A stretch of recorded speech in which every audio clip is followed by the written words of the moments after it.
Do you hear me? I'm talking to you across the water, across the deep blue ocean, under the open sky. Oh my, baby, I'm trying. Boy, I hear you in my dreams. I feel you whisper across the sea. I keep you with me in my heart. You make it easier when life gets hard.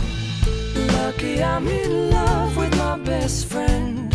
Lucky to have been where I have been.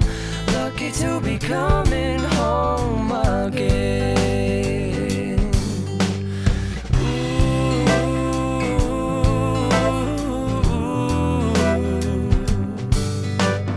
They don't know how long it takes waiting for a love like this. Every time we say goodbye, I wish we had one more kiss. I'll wait for you, I promise you I will. Lucky I'm in love with my best friend. Lucky to have been where I have been. Lucky to be coming home again.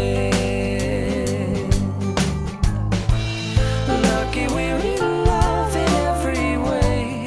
Lucky to have stayed where we have stayed. Lucky to be coming home someday. Ireland was never conquered by the Roman Empire. So even when Rome fell, dragging the rest of Europe into darkness, Irish civilization was able to flourish. While nicknamed the Island of Saints and Scholars, it's also known as the Terrible Beauty for its bittersweet mix of political struggles, hunger, friendly people, and gorgeous landscape.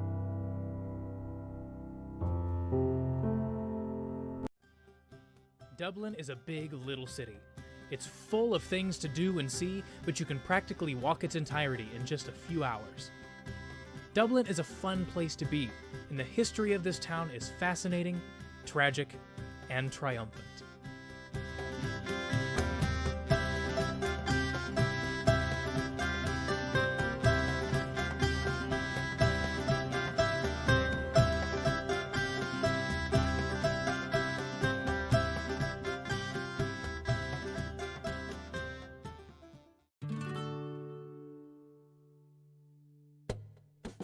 Dublin is a very walkable city, and I highly recommend taking a walking tour. A good walking tour will help solidify the city in your mind and orient you as to where everything is and how the streets are laid out. It's also a great way to learn some of the history of the city, which will help you understand Dublin as a whole.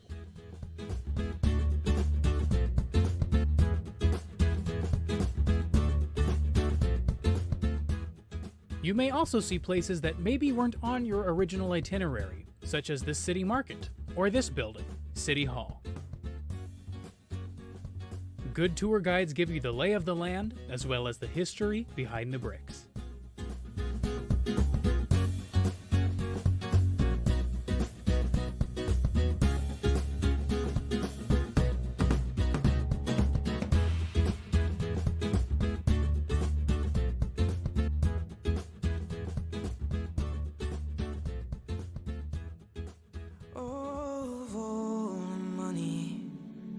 That I had, I spent it in good company,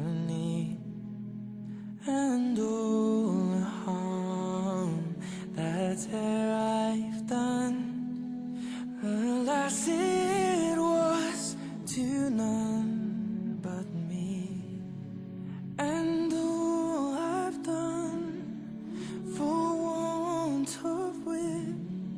To memory now I can't recall. So fill to me the parting glass. Good night and joy be with you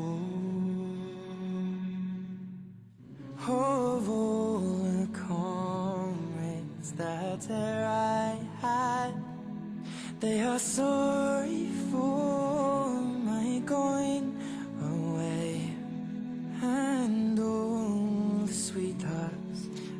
better I had, they would wish me one more day to stay. But since it falls unto my lot that I should ride and you should not, I'll gently rise and I'll softly call. Good night and joy be with you all. A man may drink and not be drunk. A man may fight and not be slain. A man may call a pretty girl and perhaps be welcome back again.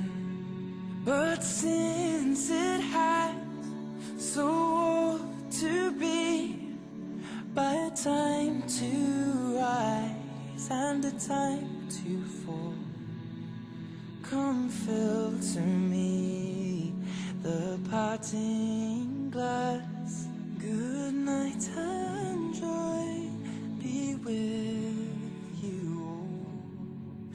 Good night and joy be with you all.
The Temple Bar District is full of pubs, bars, and tourists.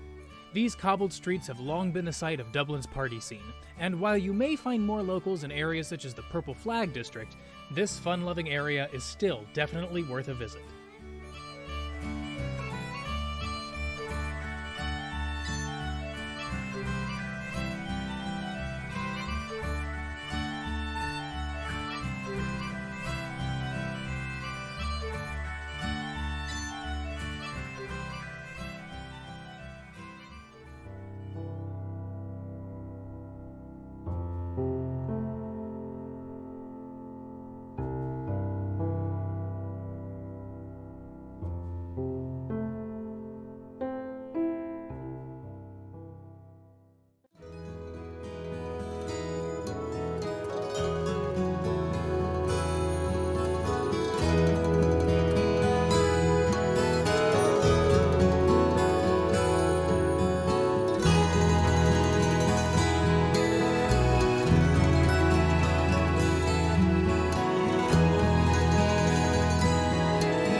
Waterford, Ireland, perhaps best known today for the fine leaded glass crystal manufactured there since 1783, has a colorful and, sadly, sometimes bloody past.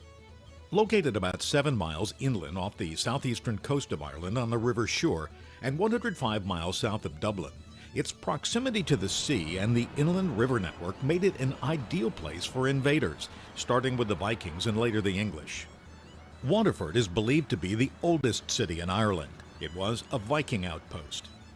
Raiders established a base here in the year 853 from which they raided settlements along the Irish Sea and the inland river network.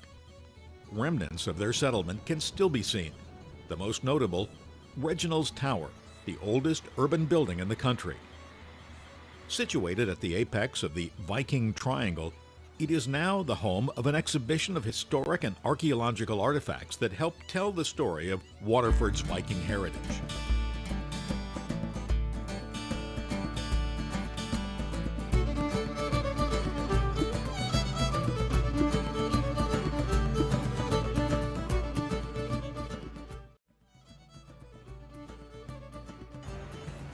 Crystal made Waterford world famous.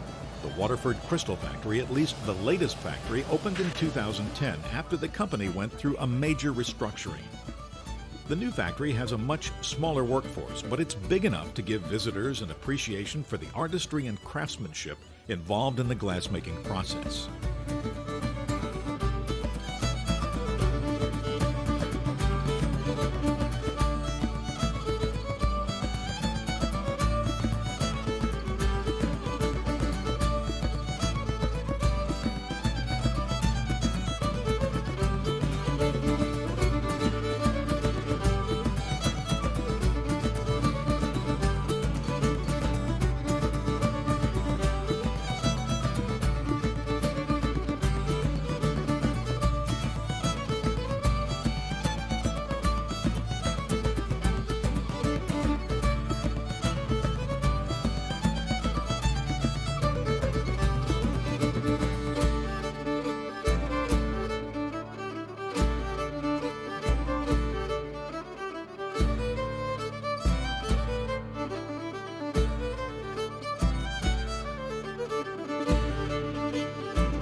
The people of Waterford are justly proud of their town. Their ancestors survived Viking raids, invading English armies, sieges, famine, and economic hard times. But through it all, they survived and always came back. May it always be so.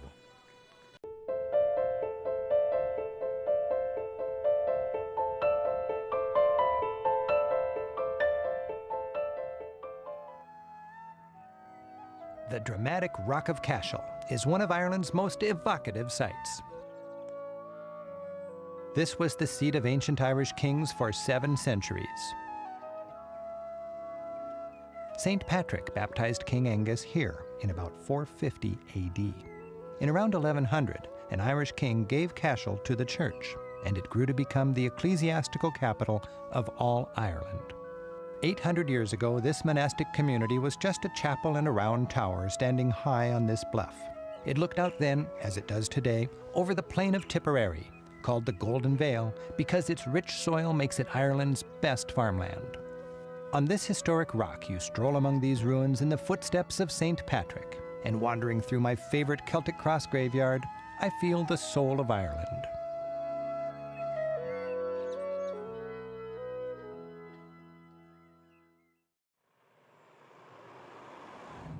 Public transportation here has improved a lot since Viking times. But train and bus schedules can still be pretty frustrating for anyone trying to lace together lots of sites in the countryside efficiently. To explore Ireland, I usually rent a car. Most of Ireland's roads date from much poorer times when they were used primarily by farmers and shepherds. While traffic is sparse, the combination of driving on the left and sharing these narrow roads with oncoming traffic can be a nerve-wracking experience. But with financial aid from the European Union, Ireland now has some fine highways. And zipping along these roads, you realize that this island is pretty small.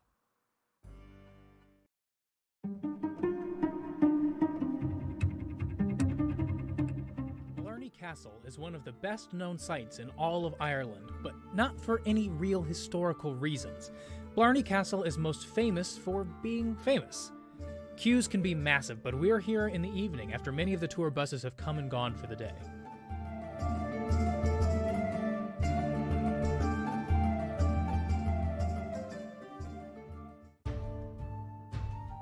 While Blarney Castle has almost no historical significance, for centuries, tourists have been schlepping up to the highest turret of this medieval castle and kissing the Blarney Stone, in the hopes of receiving the Irish gift of gab. While it may be one of the greatest tourist traps in Ireland, the Blarney Castle is still worth a visit, if for no other reason than bragging rights.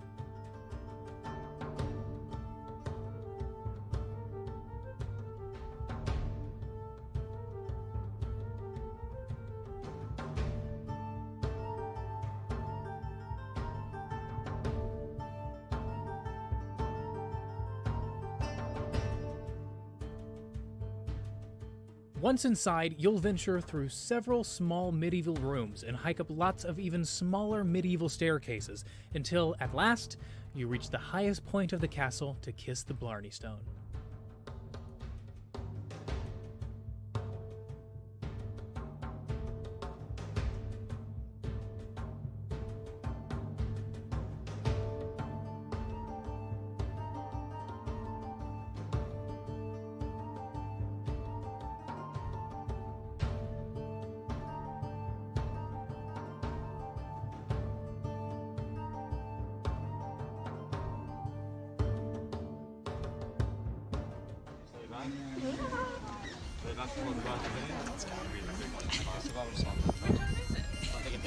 Oh God!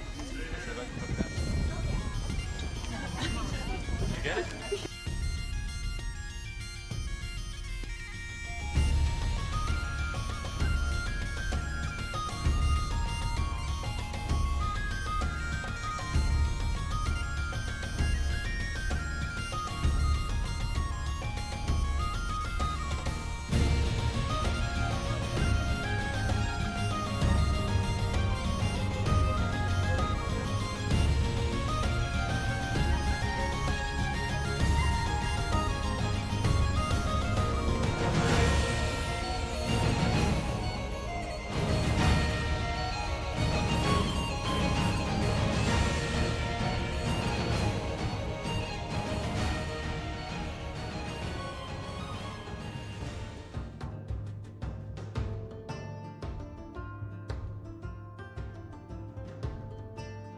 After you kiss the stone, take time to explore the well-manicured grounds if time allows, especially the Poison Garden.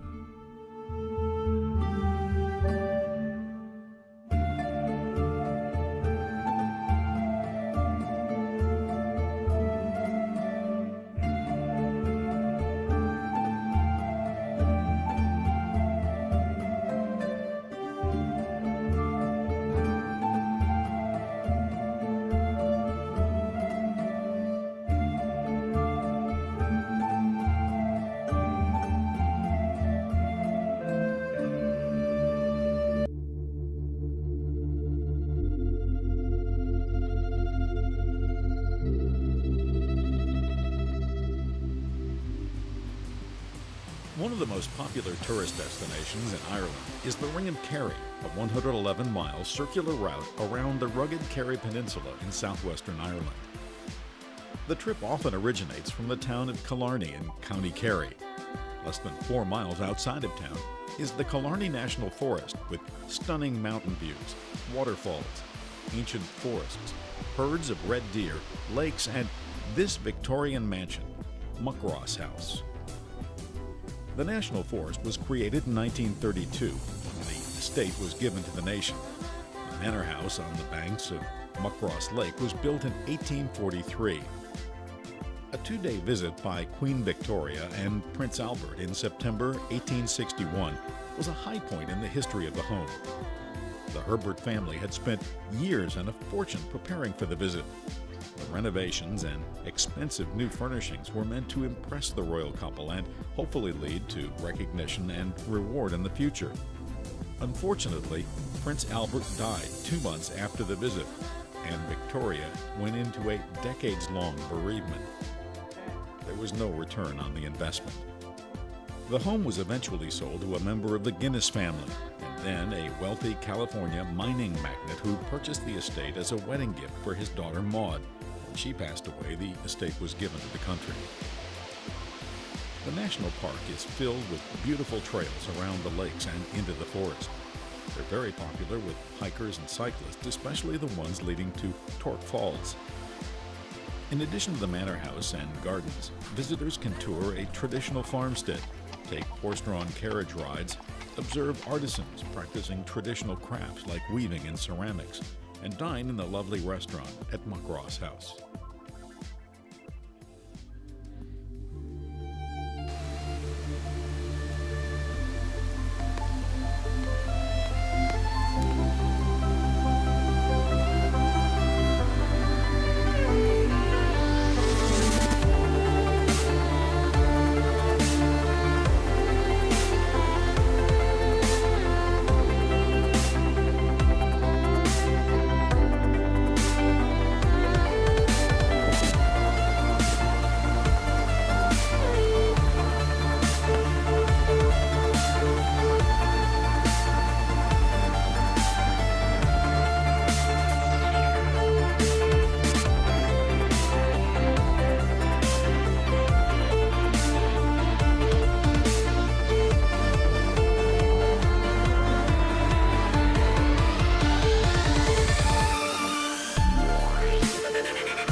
The eternal beauty of the Irish landscape is most breathtaking with a sweep around the Ring of Kerry.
In Ireland, you drive on the left.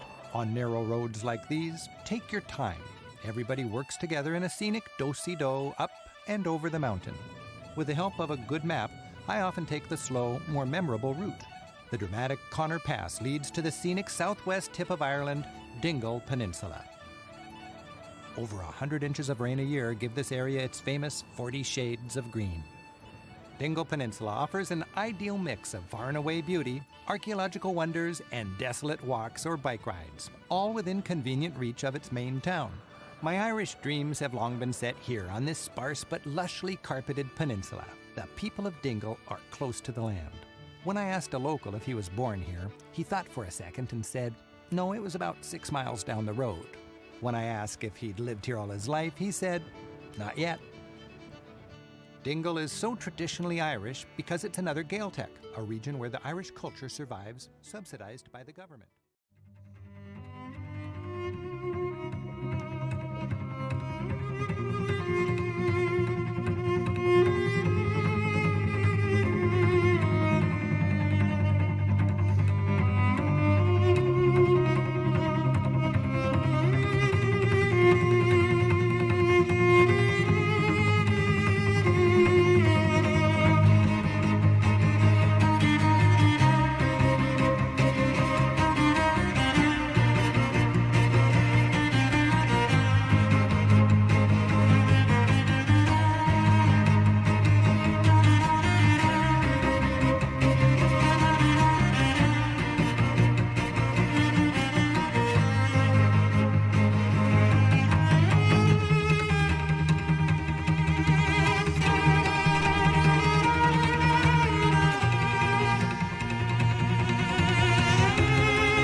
The town of Dingle is the perfect home base for peninsula explorations.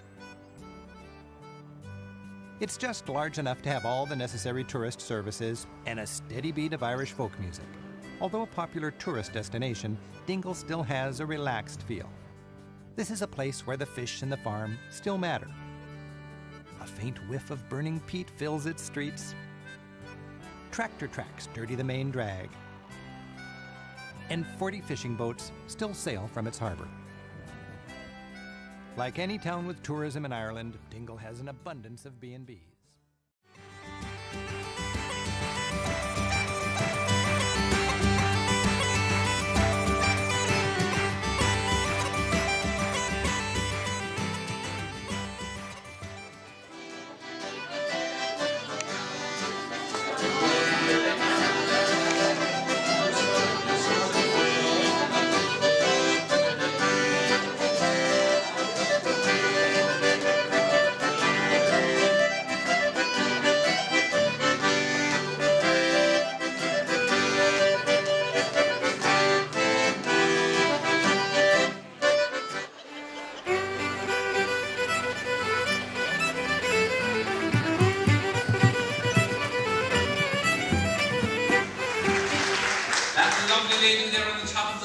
Well, that's our bouncer for tonight.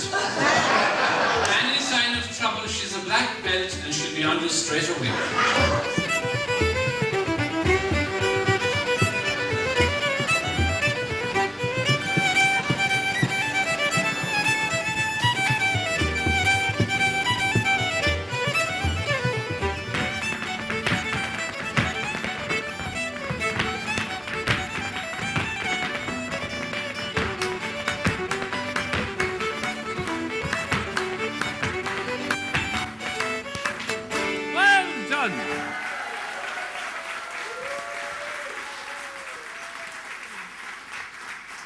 Now an Englishman, an Irishman and a Scotsman went into the local bar and ordered 3 pints.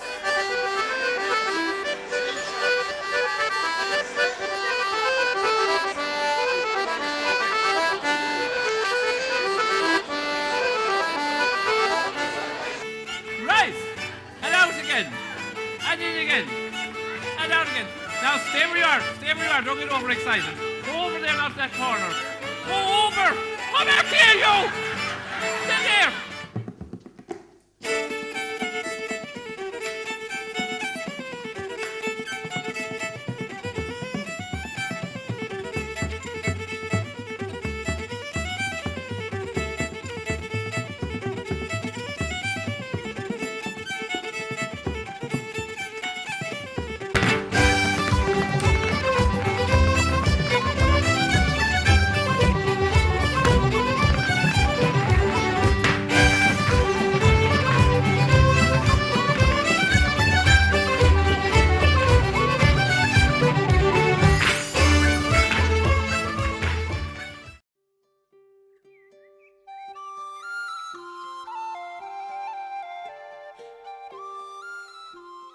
The western edge of the Burren is marked by the Cliffs of Moher.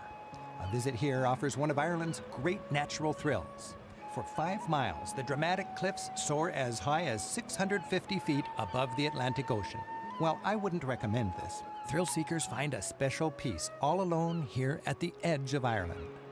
You'll find yourself in a dramatic world where the only sounds are the waves, the wind, and the gulls playing in the updrafts.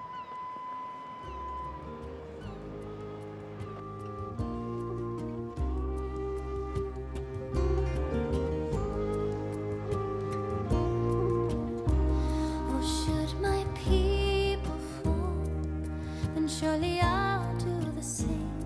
Confined in mountain holes, we got too close to the flame. Calling out, Father, hold fast and we will watch the flames burn on the mountainside. Desolation comes upon the sky. Now I see fire inside the mountain. I see fire burning the trees, and I see fire hollowing souls. I see fire, blood in the breeze, and I hope that you'll remember me. Galway City is a metropolitan city by Western Ireland standards. With a fascinating history dating back to medieval times, Galway is now a town bursting with life. The street scene is lively, complete with buskers, brightly painted pubs, and a multitude of shops. Nearly a quarter of its 76,000 citizens were born outside of Ireland, which gives Galway a unique international flair. Spend time relaxing with locals or shop till you drop. Just don't forget to stop in a local pub and order a Galway hooker, a local Irish pale ale.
Galway's lifeblood is its street scene, so give yourself ample time to stroll along its medieval roads.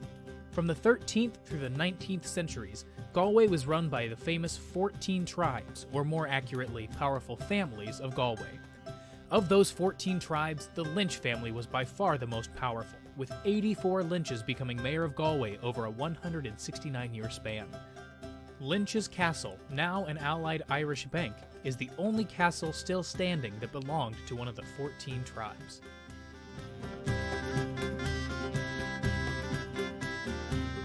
In the city center is Eyre Square. It is here, in the center of Eyre Square, where you will find another monument to the 14 tribes, the Brown Doorway. This facade is the former entrance to the Brown House of 1627. In 1905, it was removed from its original location and placed here. Adjacent to that, you'll find the Galway Hooker, a modern art fountain erected in 1984, designed to celebrate the sales of the fishing vessel known as the Galway Hooker. Just off of Eyre Square, you'll find a tiny pocket of a park known as the John F. Kennedy Memorial Park. It is here that JFK himself addressed Galway in 1963.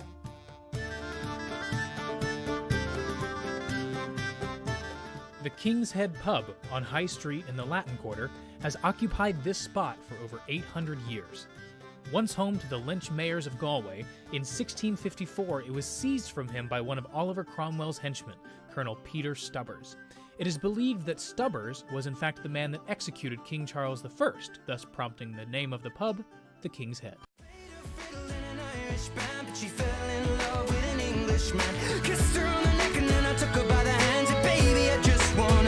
My pretty little Galway girl, my Galway girl, my Galway girl, my Galway girl. Galway is also home to the Collegiate Church of St. Nicholas, the largest medieval parish church in Ireland still in use today. This sizable church sits in the middle of what was once the medieval heart of Galway City. Finished in 1320 AD, this church is dedicated to the patron saint of mariners and children, St. Nicholas of Myra, but you may know him better by his nickname, Santa Claus.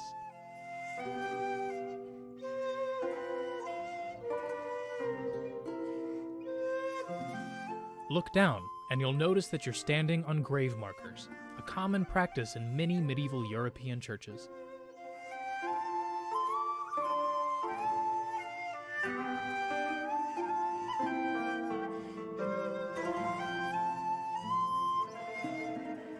In 1651, Oliver Cromwell's troops used this church as a stable for their horses while they laid siege to the town. It is those troops that are blamed for the missing heads and hands of statues all around the church.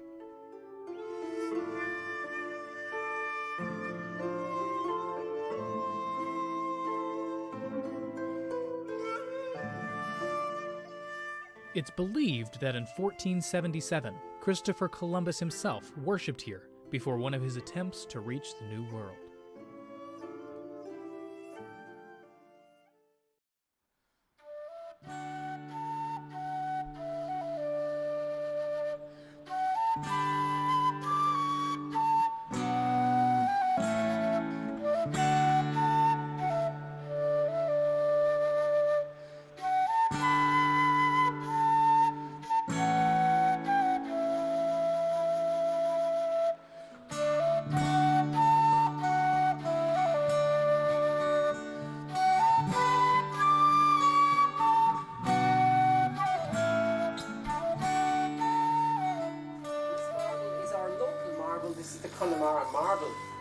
Marble is quarried 40 miles from here near Clifton in Connemara, so that's straight out this road into the mountains of Connemara to see the green marble quarries. In Ireland, the green marble is only found in this region, so Connemara is quite famous for its marble quarries.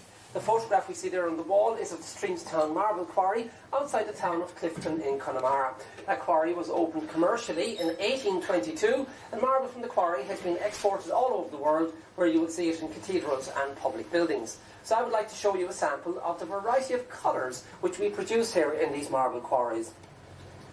Now this is the light green marble, and this is the surface of the light green marble as it is before polishing, sawn face of the marble, and the finished product after polishing. It's far brighter, as you can see, after the polishing process. This is also a very hard marble, and because of its hardness, it's very suitable for jewellery manufacturing. So the hardness in the marble, that's an important feature. This marble nearly as hard as a granite, so it never stains. In Harrisburg in Pennsylvania, in the USA, all the walls of the Senate chamber of the Capitol building is made of this beautiful marble. And that was put in 1901. And that's the finest example of Connemara marble in any public building. That's a photograph of the Senate chamber in Harrisburg. The walls made of Connemara marble, and even some of the door frames. So we're very proud of that. Big chunk of Ireland, or Connemara at any rate, out in Harrisburg, Pennsylvania. Famous for its green colours, we also have the brown and white, the dark green variety of marble. Once again, just to show you the marble as it is before polishing and the finished product after polishing. All the colours go right through the marble, so it's not just on the surface. The most popular colour, and also perhaps the rarest colour in the marble, is this shade of green called Irish Jade. Jade variety of Connemara marble. Jade marble is in very short supply, so it's only used for manufacturing of small jewellery stones, for example, the leaves of the shamrocks.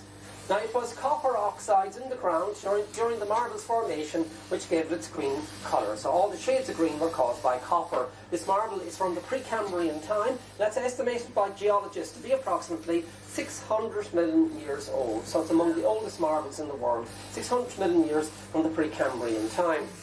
Famous for its green colours, about 60% of the marble in the quarries is of the brown and white variety, and that's called sepia Connemara marble. And the floor of our modern cathedral in Galway City is paved in this marble. Galway Cathedral is 48 years old, and it's the last stone-built cathedral constructed in Europe. Next sample is very like a painting, so we call it the landscape scene of Connemara. Isn't it really beautiful? Just like a natural painting, with the bogs and the rivers and the trees of Connemara all naturally reflected in the marble. The veins of colours go horizontal and vertical, and that was caused by an earthquake, a shift in the earth's surface during the marble's formation. Our landscape scene in the sepia marble, just like a natural painting. You could just hang it on the wall. Isn't it so beautiful? Isn't it? Now we can also cut marble into very thin slices, and here again an example of the sepia. And if we put a light behind a thin piece of marble, it becomes translucent, and you can see through it like a piece of stained glass. In old libraries, you will see marble windows, and marble allows natural light to pass right through without fading books or documents inside. So you can actually see through the marble when you cut it into a very thin sheet.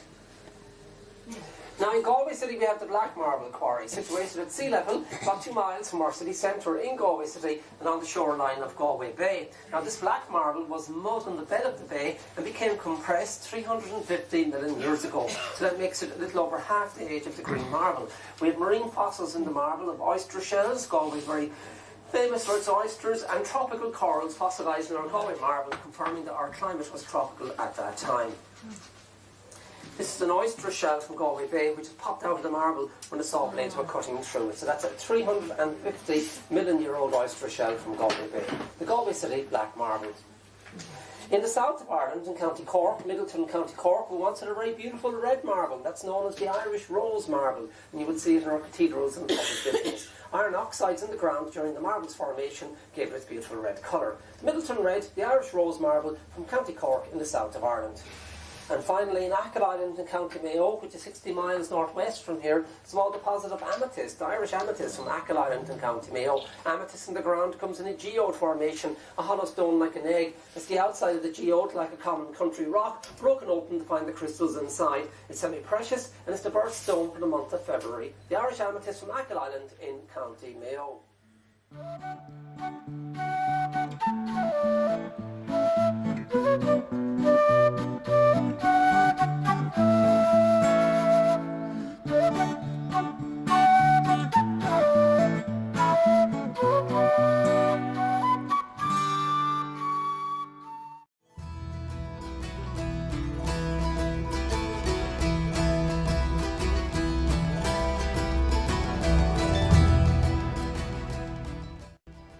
Carramore in County Sligo is the largest cemetery of megalithic tombs in Ireland and is also among the country's oldest.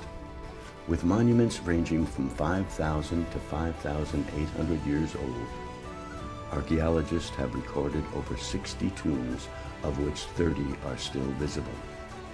At the site, there have been found the charred bones of human remains, as well as many material artifacts that can be seen at the Visitors Center and at museums. But the cairns here have no artwork, as has been found at sites like Newgrange, Low Crew, and the other Bóinne Valley monuments. There is no evidence of stone cairns having covered the dolmens at Carramore. They appear to have been freestanding, much as they are seen today, at least those stones that remain.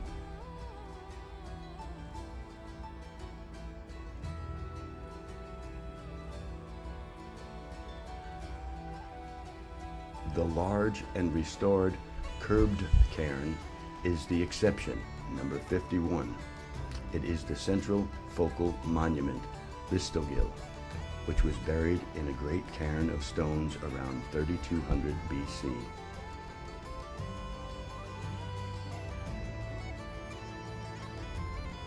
The whole cemetery is spread over an area of 1,000 meters by 600 meters. Within this undulating landscape, the monuments are found in all types of locations, on the crests of hills, on slopes, and on flat, low ground. The area is at the center of the Cool Ira Peninsula, surrounded by the sea and mountains. Experts believe that the place was chosen as the sacred and religious center for the people of its time. And indeed, standing at Carramore, you do feel like you're in a sacred space.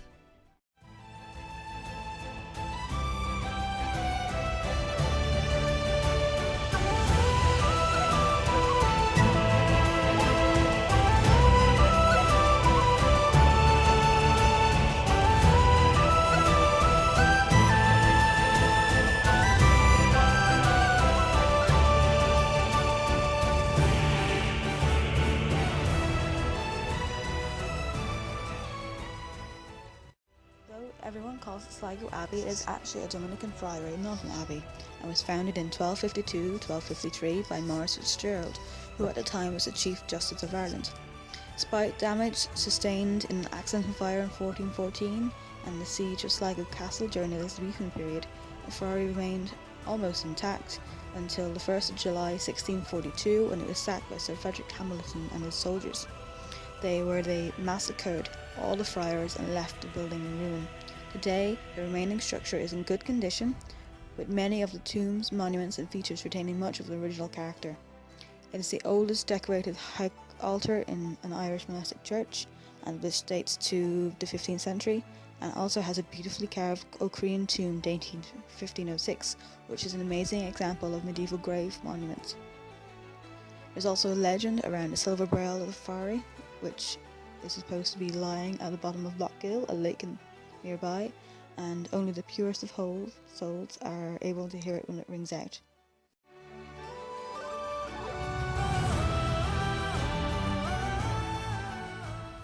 As far as I'm concerned, no trip to Ireland is really complete without visiting Northern Ireland. Sure, it's had its troubles, and we'll check out some powerful political sites, but there's so much more. Northern Ireland comes with the same friendly people and lush scenery you'd expect to find anywhere in the Emerald Isle, and here in Northern Ireland, sightseeing makes more sense with a little background. All of Ireland was once ruled by Britain, but the Irish didn't assimilate quite according to plan. While Britain was Protestant, most of the Irish were Catholic, and with these religious differences came a deep-seated cultural divide. To help bolster its control, London planted settlers, Protestant settlers, mostly from Scotland. These people became the Scots-Irish, the dominant ethnic group in North Ireland today. But centuries of British rule led to strife, and in the 1920s, after a bloody war, most of Ireland became an independent country, Catholic and ruled from Dublin. But the North, with its Protestant majority, opted to stay with Britain, and the island remains divided to this day. You'll see symbols of that division throughout Northern Ireland. Protestant orange parades are common. Several thousand a year during marching season, between Easter and early September, fill the streets with sectarian pageantry. While 90% of these parade through Protestant towns and are therefore peaceful, a few are antagonistic, marching through Catholic towns and neighborhoods. Far more political than your average parade, these are like pep rallies for the cause of continued union with Britain. a chance for parents to share their political passions with their kids.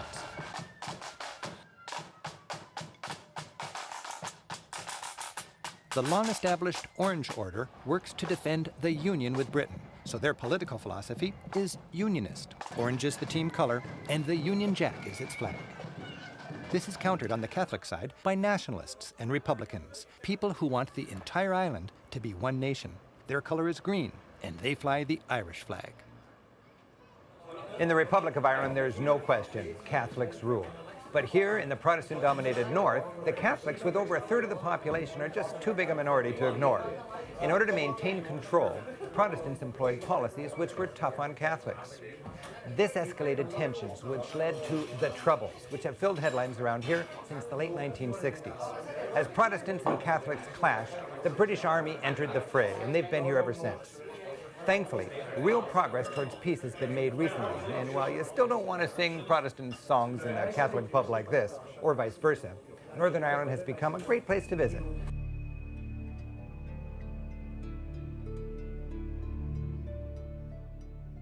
On the northeast coast of Ireland lies an area filled with thousands of massive stone columns. The product of an ancient volcanic eruption, the Giant's Causeway is one of the greatest natural wonders in the United Kingdom. Early visitors to the site, however, noticed something suspicious. The tops of the columns were near-perfect hexagons and appeared to form huge stepping stones down from the cliffs into the sea. This observation sparked the legend that gave the area its name.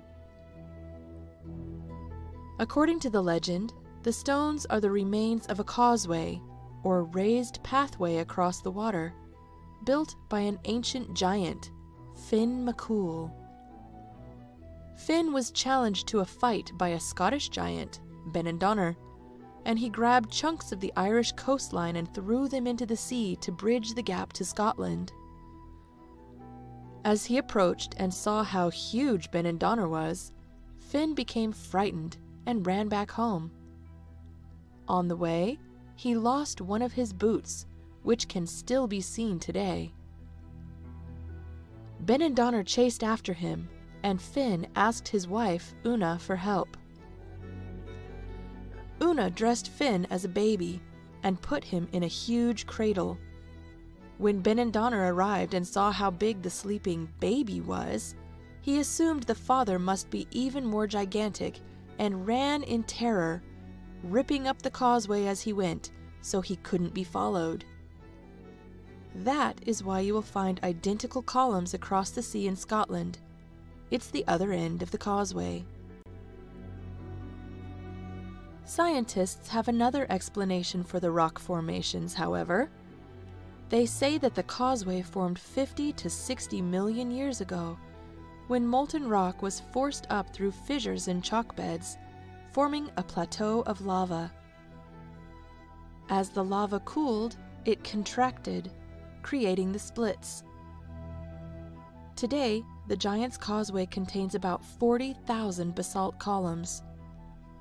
The tallest of the columns are 39 feet or 12 meters high, and the cooled lava in the cliffs is 92 feet or 28 meters thick in some places.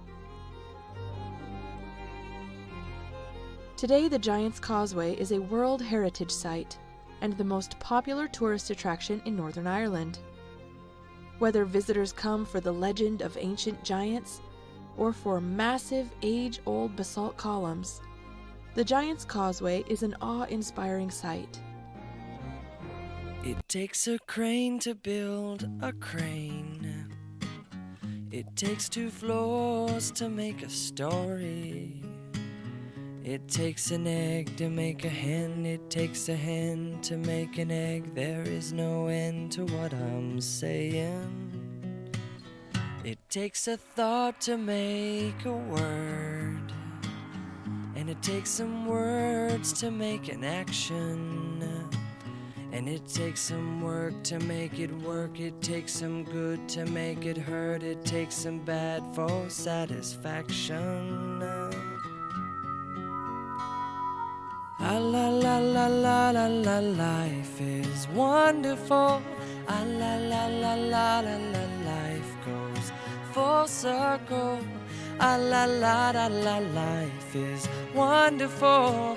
Ah la la la la.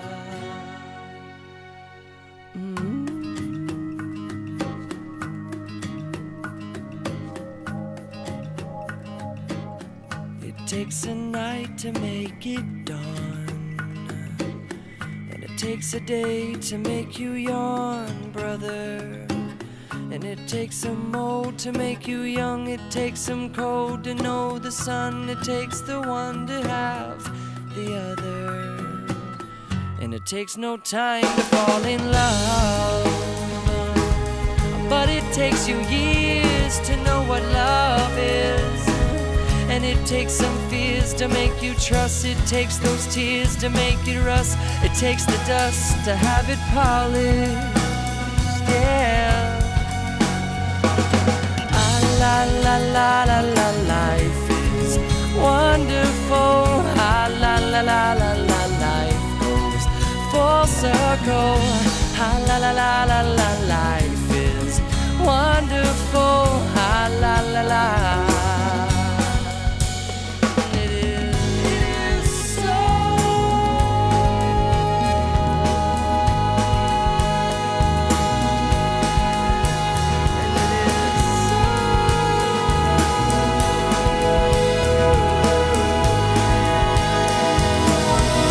Takes some silence to make sound, and it takes a loss before you found it, and it takes a road to go nowhere. It takes a toll to make you care. It takes a hole to make a mountain. La la la la la, life is wonderful. La la la la la, life full circle. Ah la la la la la, life is wonderful. Ah la la la la la, life is meaningful. Ah la la la la la la la, life is wonderful. Ah la la la la la. It is so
Belfast, just a couple hours north of Dublin, straddles the Lagan River. It was only a village in the 17th century, but with the influx of Scottish and English settlers and the Industrial Revolution, which took root with a vengeance here, Belfast boomed. While the rest of Ireland remained rural and agricultural, Belfast was nicknamed Old Smoke. Shipbuilding was huge. This slipway was the birthplace of the Titanic, and many ships that didn't sink. The neighboring dry dock is where that ill-fated ship, the biggest man-made moving object of its day, was outfitted. Nearby, two huge cranes, once the biggest in the world, nicknamed Samson and Goliath, rise like skyscrapers above the harbor. Another reminder of this town's former shipbuilding might. In 1888, Queen Victoria granted city status to this boom town of 300,000, and soon after, its citizens built Belfast's centerpiece, City Hall. With its statue of Queen Victoria scowling down Belfast's main drag and the Union Jack flapping behind her, it's a stirring sight. At number 10 is Titanic Belfast. The old Harland and Wolff shipyard in Belfast Docks is where the world's most famous ocean liner was assembled. The head of the slipway where the Titanic was built is now occupied by a cutting-edge museum with a bold design. Titanic Belfast is a multimedia extravaganza that uses multi-sensory technology to send you back to Belfast in the 1910s when the Titanic was assembled and launched. You can see recreations of cabins on board, learn fascinating facts about the vessel, and even enjoy afternoon tea and a recreation of the famous grand staircase from the ship. Visitors can explore the iconic 6th-floor building and its 9 interactive galleries, taking you through the stories, sights, sounds, and even smells of Titanic. Belfast Zoological Gardens is located in a relatively secluded location on the northeastern slope of Cave Hill, overlooking Belfast and Trim Road, resulting in a uniquely tranquil environment for the animals. There are more than 130 different species in the park, along with favorites like giraffes, zebras, tigers, lions, and Asian elephants. The zoo has a schedule of feedings and talks, and an area where children can feed and befriend Shetland ponies, Tamworth pigs, miniature donkeys, and African pygmy goats. Belfast Castle sits on the slopes of Cave Hill County Park, just 10 minutes outside the Northern Ireland city of Belfast. It was built to replace the original 12th century castle, destroyed by fire in 1708, but today's castle dates from 1870.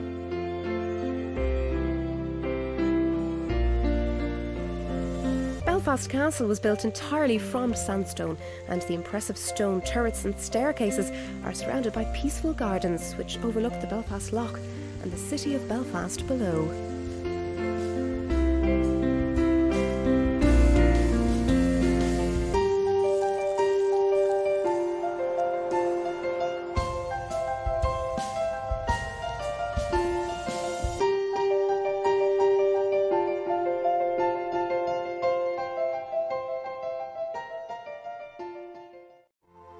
The Parliament buildings of Northern Ireland are located in the Stormont area of Belfast and are commonly known as Stormont.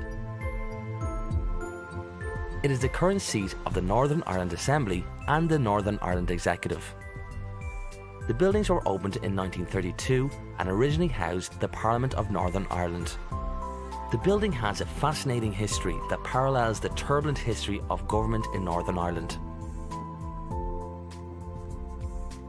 The impressive buildings are sited on top of a hill at the head of a wide avenue, and there are expansive views over the grounds and the surrounding areas. There are several sculptures and monuments around the estate commemorating significant events and historical figures from Northern Ireland. The grounds and buildings attract thousands of visitors each year.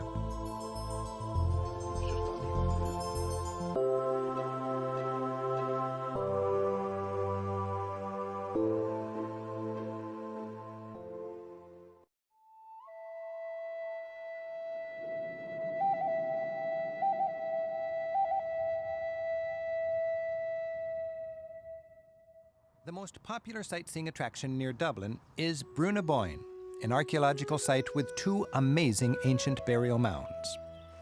Upon arrival, visitors get appointments to tour the tombs, spend waiting time in the state-of-the-art museum, then catch their shuttle bus to one or both of the 5,000-year-old passage tombs, Newgrange and Knowth. Knowth is a necropolis, or city of the dead, with several grassy mounds around one grand tomb. Being a passage tomb, it has one tunnel facing east and one facing west, aligned so that on both the spring and fall equinoxes, rays from the rising and setting sun shine down the passageways, illuminating its central chamber.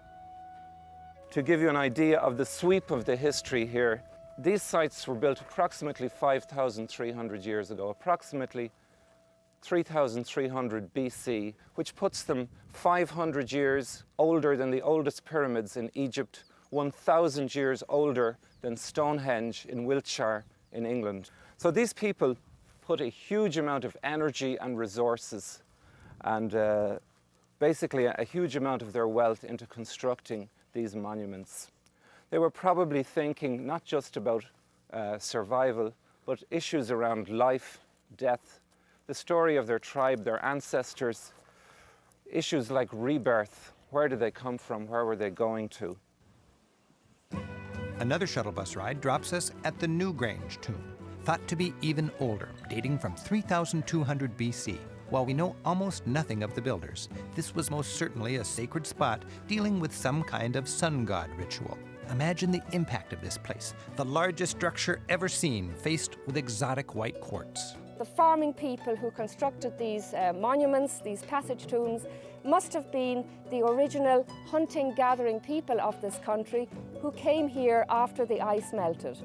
This abstract art appeared with them, in tandem with farming, as if it was a symbolic language, something to do with their psychological and religious needs. Your guide actually takes you deep into the tomb, down a narrow passageway which leads to the cross-shaped central chamber under a 20-foot-high igloo-type stone dome. Bones and ashes were placed here under 200,000 tons of stone and dirt to wait for a special moment. Here, in a replica of the tomb back in the museum, your guide turns out the light and the sun ray ritual is demonstrated. As the sun rises on the shortest day of the year, a ray of light shines into the passageway.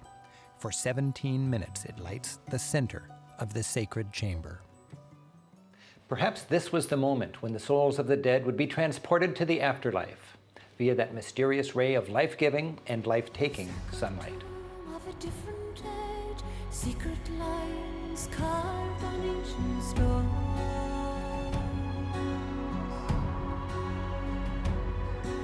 Heroic kings lay down to rest, forgotten is the race that no one knows.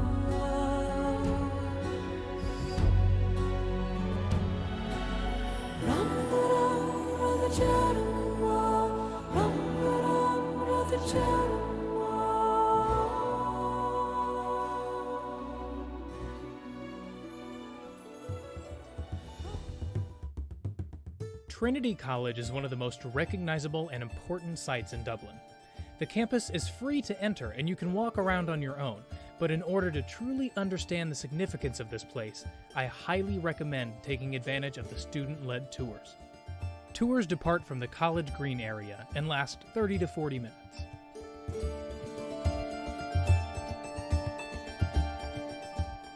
Trinity was founded in 1592 by Queen Elizabeth I for Protestant male students. The school was only open to Protestants until 1793, when admission to Catholics was finally allowed. However, the Catholic Church forbade enrollment. Before 1970, any Catholic that enrolled at Trinity would be excommunicated. The biggest crowd draw at Trinity College is the Book of Kells, an ancient text that was handcrafted by monks around 800 AD, located in this building. Unfortunately, no cameras are allowed inside, so you'll have to make the trip if you want to see it yourself. The Long Room, which is the main chamber of the old library, is over 200 feet in length and contains over 200,000 of the library's oldest books. Easily one of the world's most impressive libraries, it has served as the inspiration for libraries in famous movies such as Star Wars and Harry Potter. The Long Room is also home to other treasures, including this harp, a famous symbol of Ireland which is found on the Irish euro and on every bottle of Guinness. This document is one of only a handful of remaining copies of the 1916 Proclamation of the Irish Republic, which is read on April 24, 1916, outside the General Post Office by Patrick Hearst, and set into motion the Easter Rising.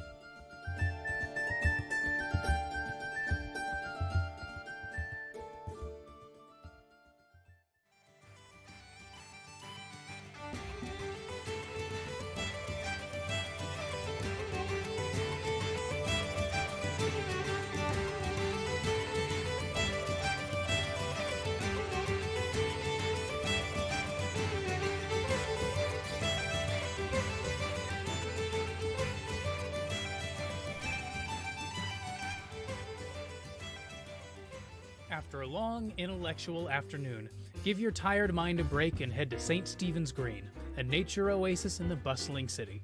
Enjoy a picnic, or simply sit, relax, and watch life go by for a short time.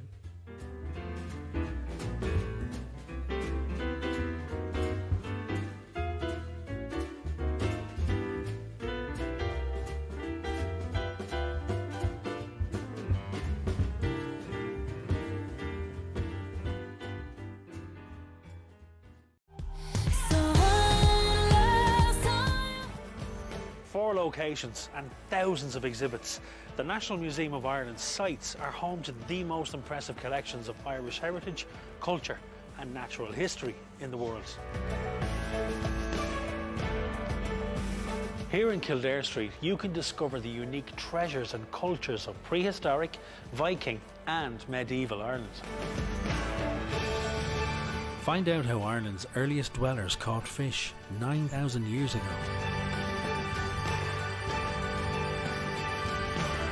Learn how to make a sword. And see how the Vikings ironed their clothes. Our collection of prehistoric gold, ranging in date between 2200 BC and 500 BC, is one of the largest and most important in Western Europe. And it's right here, on your doorstep.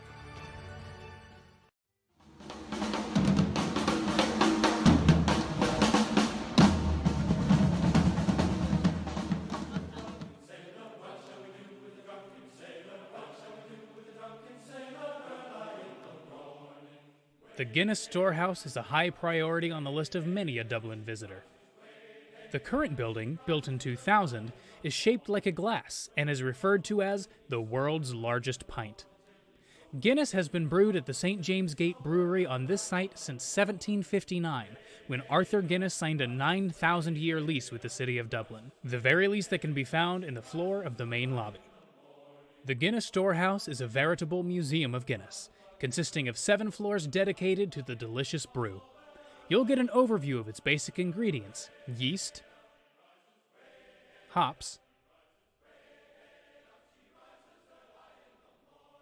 and of course, water.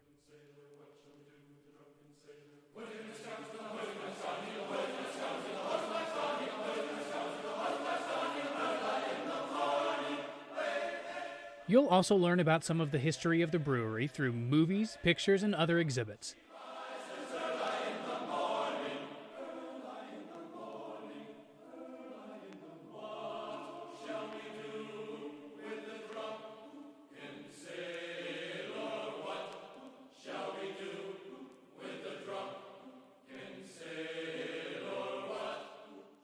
As you slowly make your way to the top, you'll see some areas dedicated to some of the more famous, if somewhat odd, advertising campaigns of the past, as well as restaurants and bars.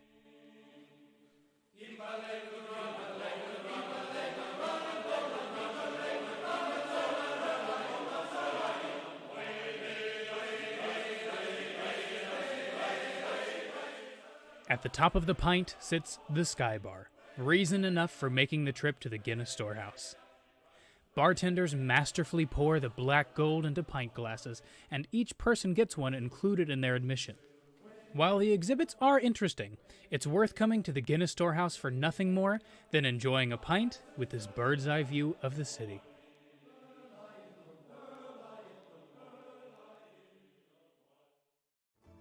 For traditional music and good food, you could try Murray's Bar on O'Connell Street.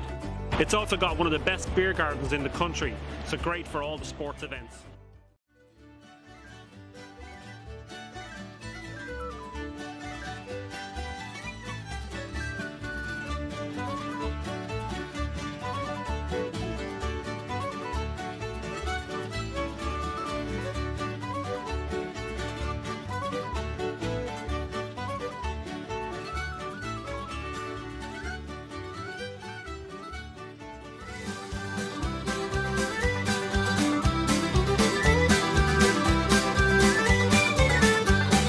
Talk about Atlantis, how it's lost beneath the sea, and the grave of the unknown soldier, or the cry of the El Banshee. Who was the man in the iron mask? Was Jack the Ripper set free? But ask them all, was Donegal? It's still a mystery. And if I could, I'd build a wall around El Donegal, the north and south, to keep them out. My God, I'd build it tall. Casinos, chicken ranches, I'd legalize them all. We'd have our own Las Vegas in the hills of Donegal. Step it out, Mary, my fine daughter. Step it out, Mary, if you can. Step it out, Mary, my fine daughter. Show your legs to the countryman.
One friend left to sell clothes, one works down by the coast. One had 2 kids but lives alone. One's brother overdosed. One's already on his 2nd wife. One's just barely getting by. But these people raised me, and I can't wait to go home. And I'm on my way. I still remember these old country lanes when we did not know the answer.